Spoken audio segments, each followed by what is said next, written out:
قربانی کے مسائل کے اندر ایک بڑی جو غلطی ہوتی ہے وہ یہ ہوتی ہے کہ بعض جگہوں پہ قربانی کی کھال کو بطور اجرت دے دیا جاتا ہے، بالخصوص چھوٹے جانور کی کھال میں تو جی۔ اب ایک آدمی انفرادی طور پر جو ہے وہ قربانی کر رہا ہے، بعض اوقات یہ ہوتا ہے کہ جو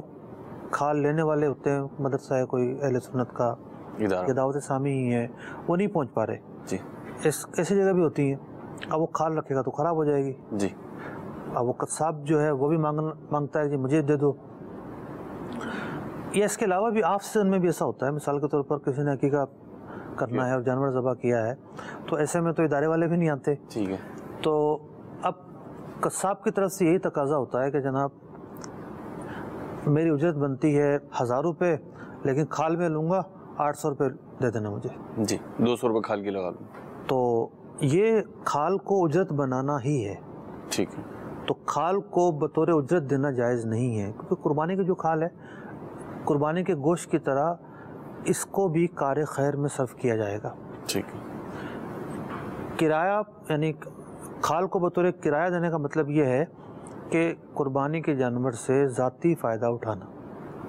جس طرح اس کا گوشت نہیں بیچا جا سکتا، جی اسی طریقے سے کھال کو بطور اجرت کے دینا ایسا ہی ہے جیسا کہ اس نے کھال کو بیچ دیا اور رقم خود خرچ کر لی۔ بیچنے کی جائز صورتیں ہیں، ٹھیک ہے،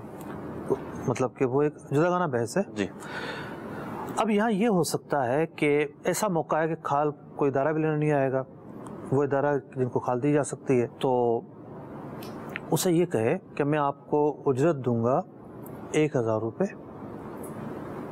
کھال اگر آپ کو الگ سے خریدنی ہے تو خرید لیجیے گا، آپ کو مرضی، یعنی اجرت الگ دے، نقد اور اجرت الگ دے،